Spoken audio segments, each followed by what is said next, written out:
Alrighty, so it's time to do the review of these 14 games that is part of match week number 8, and I know you guys are all excited of me talking about El Tráfico and the Cascadia Derby that's going to be happening this match week, but since those games are kind of like near the end, you're going to have to stay patient, or maybe just skip to the end and probably skip to around the 25-minute mark, and I'll basically talk about El Tráfico and the Cascadia Derby in this week. But before that, despite those two headline games, there are also some very interesting game in terms of this match week too. But we start off with the first one, which is Charlotte FC versus the Colorado Rapids. And I mean, I don't know if you can call this a desperation derby because Colorado, they did win the last desperation derby, and I don't think any team has been in a desperation derby two games in a row, but it kind of is in this case between two one-win team with Charlotte with a 1-2-4 record, while Colorado 1-3-3. This is the first of 6 games that's going to be starting at 7:30 p.m. Eastern, 4:30 p.m. Pacific,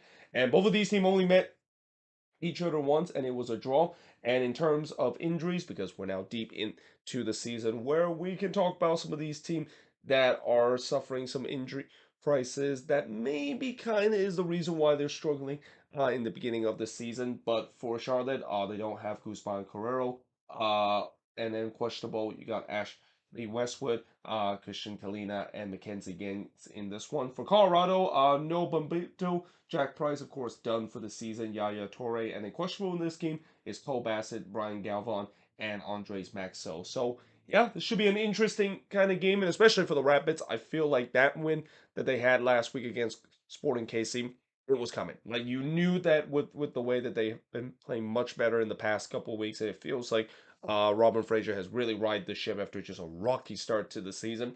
All of a sudden, the Rapids are playing with some confidence, and they have another chance to go on the road to get a win against a really struggling Charlotte side that is still searching for their first win at home this season. Now, moving on, we got Columbus versus the New England Revolution. Now, I would say this is probably the most underrated game of this week because I know there's a lot of big games coming up, but this could be a little bit underrated because of the way that, both of these teams tends to play some very fun and attractive soccer this season. But for Columbus, 4-1-2, while they face against a Revs team that is 5-1-1. And again, another thing that's kind of underrated about this game is that I think many people realize that both of these teams are near the top of the Eastern Conference, and this is definitely a battle in the top half of the Eastern Conference. But in terms of the all-time meeting, 39, 20, and 28 in favor of Columbus.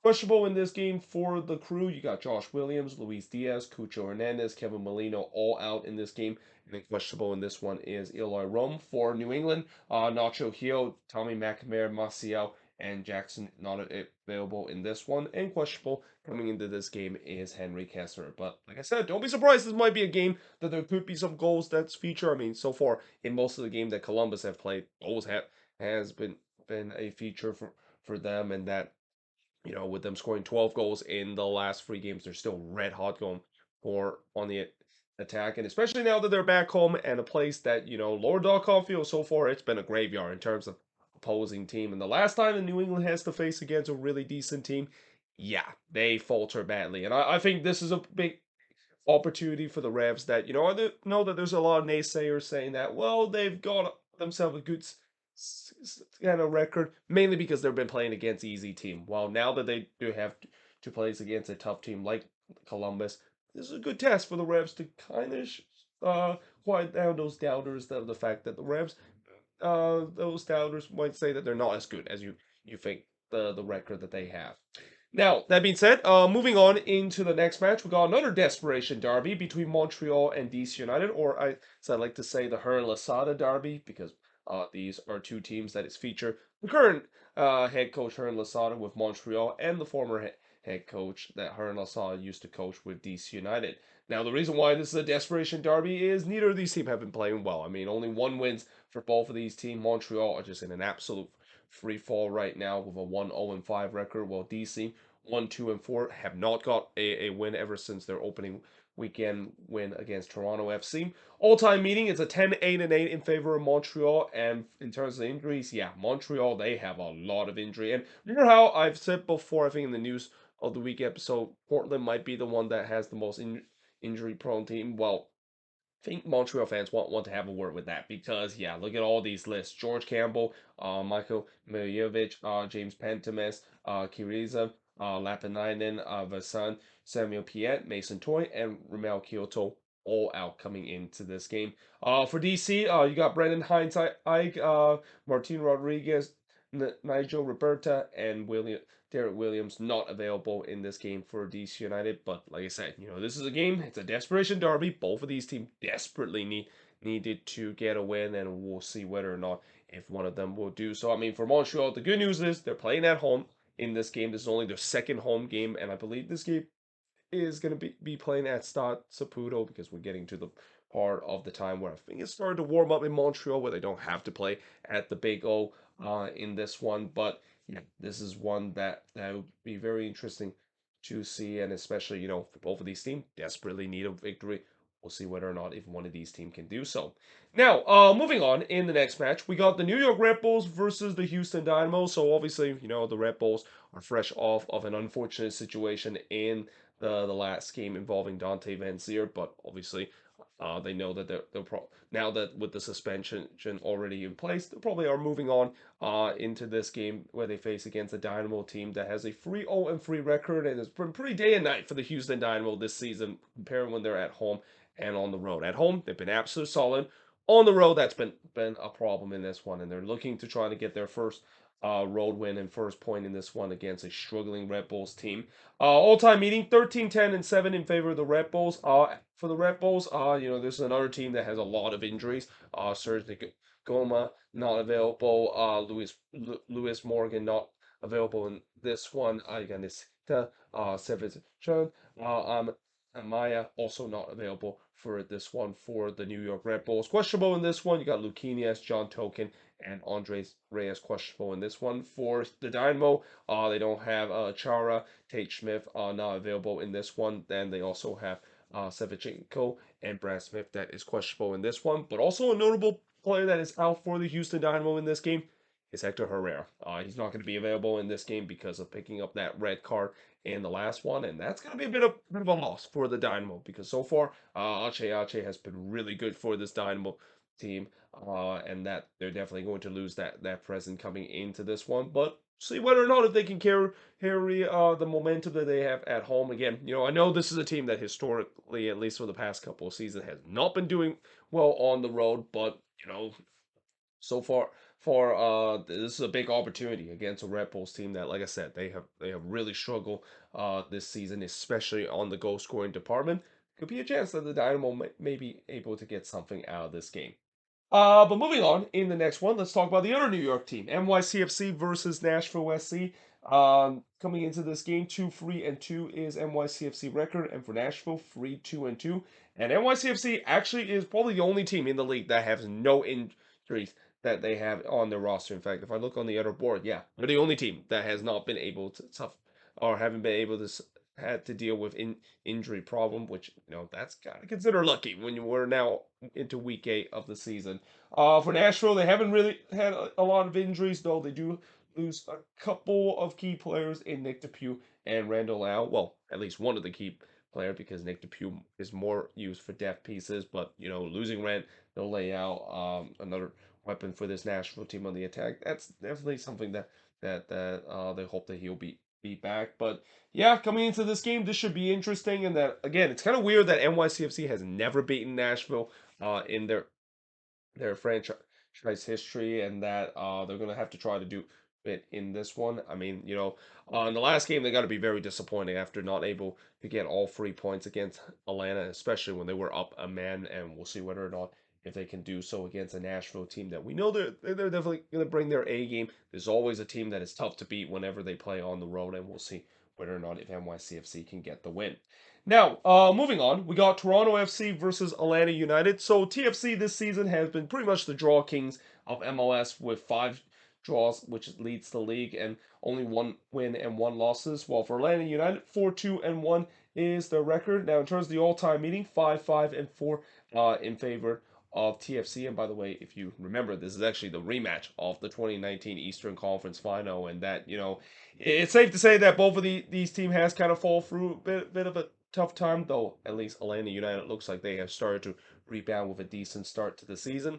Now for TFC, as I mentioned, this is a team that is hampered with injury, and it's not a surprise seeing a notable miss. You got Gutierrez, Ahmad Diamande, Matt Hedges, and Victor Vasquez not available. Now questionable in this game is Lorenzo Insigne, and I have heard that it looks like he is getting ready to be back into this team, which is a huge boost to this attack because, like I said, so far the only guy they rely on the goal scoring is Federico Benedeschi. But for Atlanta, you got Ozzy Alonso still coming back from that torn ACL, and then Brad Guzan, who I mentioned in the News of the Week episode, out for at least 3 months because of a torn MCL. And then Thiago Almada is also questionable coming into this one. So yeah, this should be an interesting kind of game. And again, for Atlanta, it's another tough road game because TFC this season, although they haven't been good this year, at least they've been having that mentality of a team that is tough to beat. I mean, again, only one team is able to get a win against TFC, and ironically, it's actually DC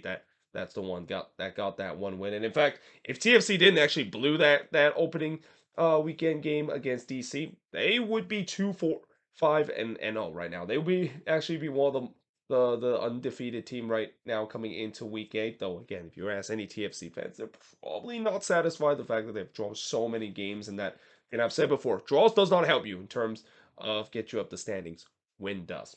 But moving on, we got Austin versus the Vancouver Whitecaps. So this is going to be the first of, I believe, 1, 2, 3, 4, 5 games that's going to be starting at 8:30 p.m. Eastern, 5:30 p.m. Pacific. Austin 2-1-3, while Vancouver is 2-3-2. And in terms of the all-time record, the Whitecaps actually has the better in the all-time record over the Austin FC. 3-0-1 is their record. And in terms of injuries, this has got to be a surprise. I talk about how Austin has kind of suffered a bit of an injury crisis, but apparently on the league website, it's only listed that Cascante and Kolmanich are the only player that is missing for this Austin team. Though, again, that is still a bit of a loss because that's part of their back line that they have lost, and we know this team is paper thin all around the roster, and the defense is definitely one of the area. But for the Vancouver Whitecaps, out in this game, they still don't have Sergio Cordova. They also don't have Alessandro Schrupp. And then questionable in this game is Andres Kubas. But, coming into this game, for the Whitecaps, it's going to be interesting to see how they bounce back after losing 3-0 against LAFC in a game where it pretty much was like an exhibition for them, knowing that they pretty much had no chance in terms of moving on into the next round. But they're playing against an Austin side that, again, for this Austin side, they have really struggled, at least in this early part of the season. And this could be a chance for the Whitecaps, with them kind of been on a bit of a high lately, them to get all 3 points and really continue to damper an Austin side that, this season, it just have not been the same as what we have seen last year. And it's not because of just the injuries that they have in the back line, but going forward in the attack. I mean, if you're not your name is not John Gallagher or even Sebastian Driussi, yeah, all their attackers have pretty much underachieved compared to what we saw last season. But moving on into the last game on this board that I'm previewing is Chicago versus the Philadelphia Union. So for the Fire, in the last couple of games, they have started to get some wins and have all of a sudden got themselves from being a team that was rock bottom in the Eastern Conference that looked like it was another rough season to now a team that is above the playoff line. Now, if you talk to any Chicago Fire fan, you know that they're going to say, yeah, I'm not going to just be too optimistic, because if there's one thing about hope with this Fire team is that it can quickly burn away, and that's no pun intended. Now, they are playing against the Philadelphia Union side that, again, they got a big victory against Atlas, but obviously now they may have to pay the ultimate price with the way that, with them spending so much energy in that game against Atlas, they could be very fatigued coming into this game against the Fire, and they have a 2-1-4 record. The Philly still does leads the all-time meeting, 16-7-10 over Chicago. In terms of players out for the Fire, you got Becerra, but in terms of questionable, they also might get Navarro, Jordan Shaqiri, and Jairo Torres back in the starting 11. And then the only player questionable for the Philadelphia Union is Kai Wagner. And again, for Chicago, this is a big opportunity. So far, they've definitely righted the ship after a slow start to the season. And if they can get another win in this one against a Union side that, albeit, yes, I know this Union side will be a little bit exhausted, but this is still a really, really good team, and that I think if you're the Union, for Jim Kern, I know that it could be easy to say, well, this is a game that they can just punt away because they're probably still coming off that high against Atlas, making some history in the progress, and it's okay for them to have a bit of a letdown. But the problem is that Jim Kern will say that look where we are in the standings. We cannot afford to drop more points and really put ourselves behind the eight ball because the Union is starting to suffer from what we see teams in that is involving CCL and MLS at the same time, where they have really struggled in the early part of the season in MLS because they're battling CCL, and that when CCL is over, we've seen many teams that either going deep or win the whole thing, like the Seattle Sounders did last season, never able to find that energy to recover in the second half of the season to make it to the playoffs. And I'm not saying that that might not be the case for the Philadelphia Union, but there has to be some concern with the way that it seems like CCL maybe started to take a toll and become another victim of a team that could be good this season if they didn't have to deal with both CONCACAF Champions League and MLS play at the same time. But that being said, I am now going to switch forward and look at the last 6 games to finish off match week number 8 of me previewing all these games from match week number 8. So moving on, we got FC Dallas versus RSL, and in terms of the all-time meeting, Dallas does lead the all-time meeting with a 22, 12, and 14 record. Now Dallas, of course, they have kind of struggled in the last couple of games with a 3-2 and 2 record against an RSL team that is fresh off of a much-needed win at home with a 2-0 and 4 record. Now in terms of injuries for Dallas, only 2 players that is out in this game, and that is Scott and Alan Velasco. For RSL, you got Zach Fetz, Axel Kai, and also questionable in this game, Eric Holt, Demir Krylak, and Andrew Brody coming into this game. So, yeah, we'll see whether or not, for RSL after that big win that they have against Charlotte, will they kind of kickstart the way for them to bounce back after just kind of an early season free fall that they were embarked on, or will we see against a Dallas team that again, I feel like for the last couple of games, Dallas has started to struggle the same issue that they had in the summer of last season, which is most of their attackers that are supposed to score the goals are not generating the goals. Now, albeit losing Alan Velasco is going to be a bit of a factor, but still, he also hasn't really got off to a good start to the season. And yeah, this is a team that needs to get themselves self going because if this team wants to consider themselves once again be a contender in the Western Conference, they need to start to once again fire on all cylinder, especially on the attacking end. Now, moving on in the next match. So we got Minnesota versus Orlando City, and I talked about before with the Loons. They're now getting to the part of the schedule where it definitely gets really tough, and it starts off in this game against Orlando City, who of course won the bye week sweepstake last week, and it was a much needed bye week because Orlando City has really have problems not only balancing both CCL and MLS together, but just the way that this team has not been able to gel the rate that we thought that they would be by now into week number 8.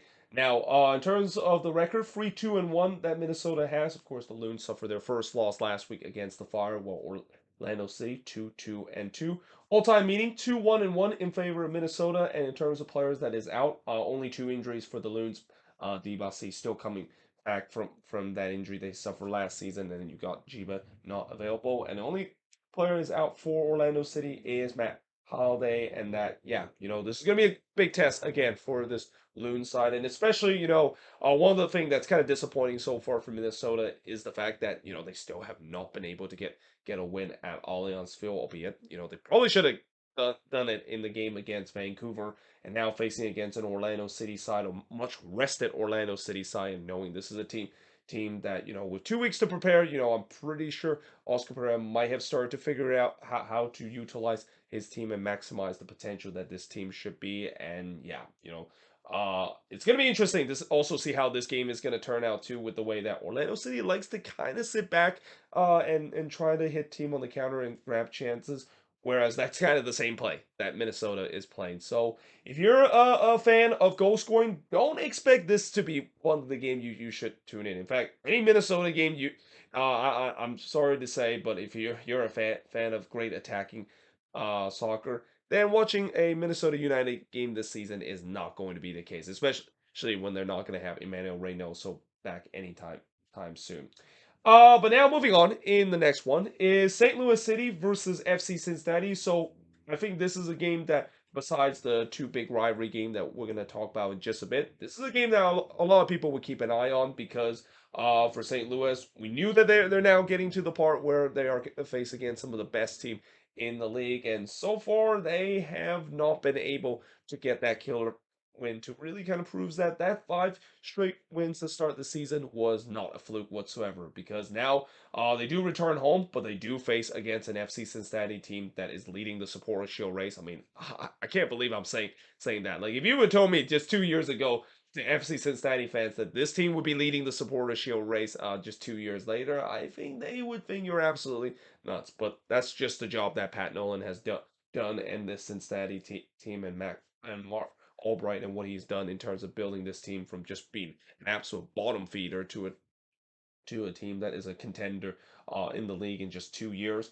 But this is, of course, the first ever meeting, and for St. Louis, they still don't have Joakim Nelson and Bloom in this one. For Cincinnati, Yaya Kubo and Lucho Acosta not available in this one, and that's got to be a huge loss for Cincinnati, potentially not having Lucho Acosta in this game. But yeah, for St. Louis, this is another opportunity where they're back at home again, and that hopefully their home fans will push them to get all 3 points in this one, because I expect the atmosphere to be absolutely amazing. I mean, the atmosphere at City Park is already amazing before.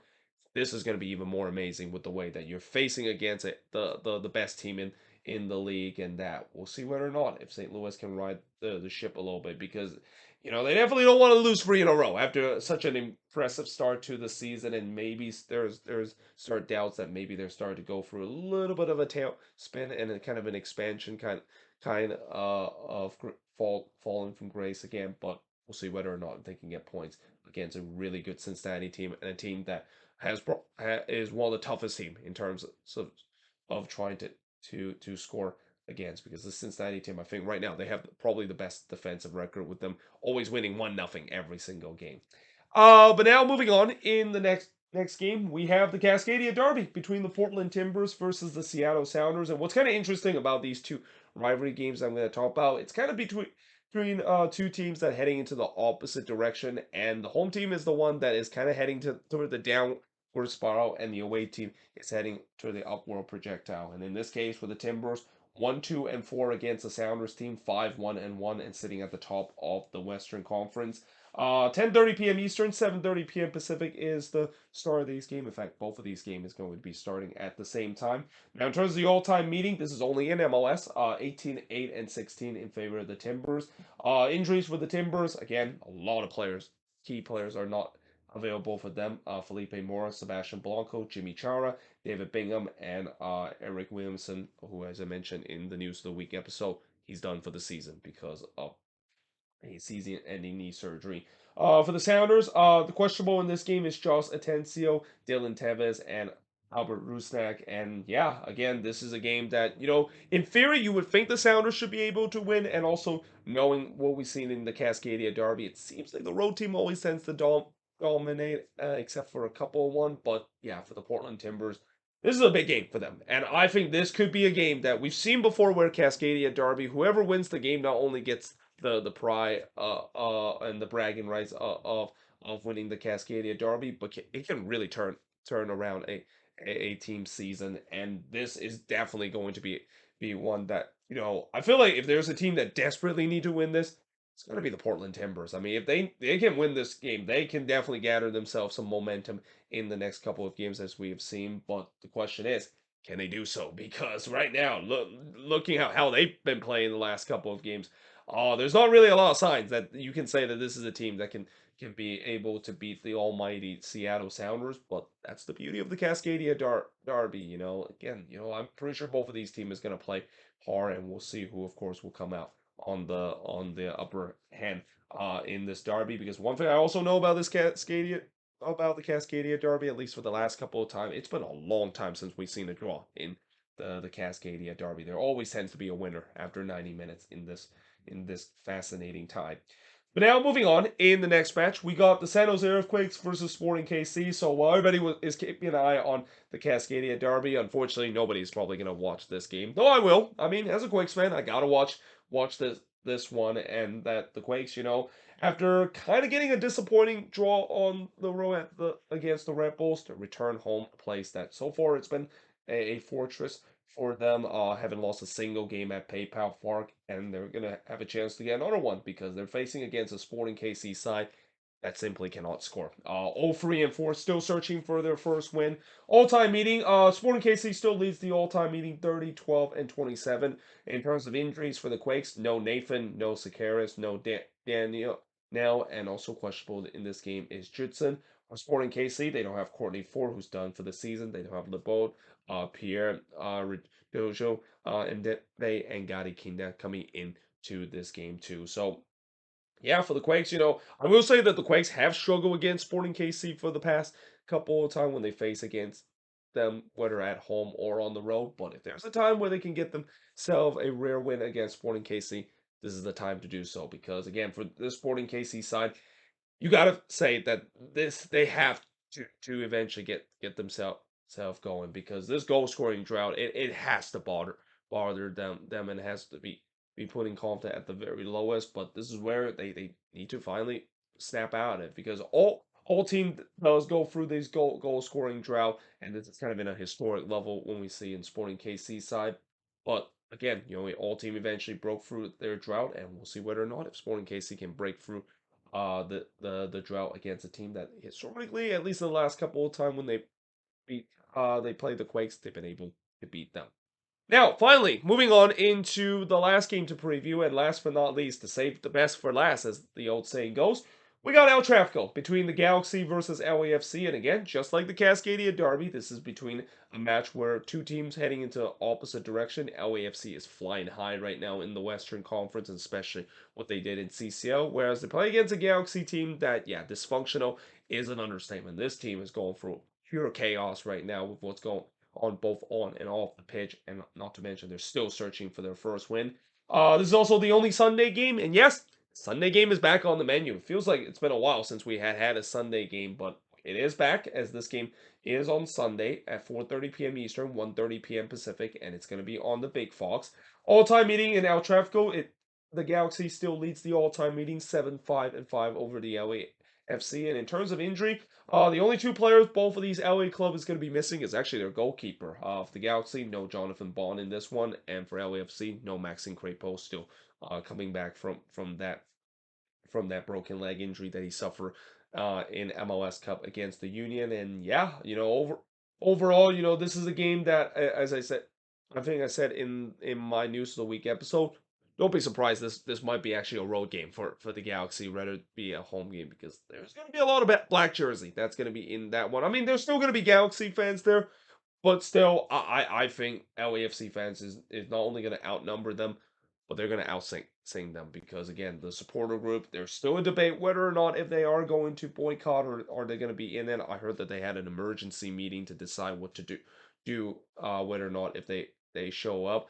But if they don't show up, then you're gonna hear the 3252 pretty much singing throughout the whole game, and it's gonna be very weird to hear the away supporter is the one that is singing, and the home supporters not singing whatsoever. But that's a real possibility because of the fact that while one club is the defending MLS Cup champion and is riding high and has really captured the fandom in the LA area, the other club is just on a tailspin both on and off the pitch, and they are quickly starting to lose fan interest in the area. And that again, I don't blame that some Galaxy fans maybe might even think about jumping into the LAFC bandwagon because of the way that, yeah, I mean, the Galaxy, they're just a team that is so dysfunctional that it's hard for them to recover of what they're dealing with both on and off the pitch right now.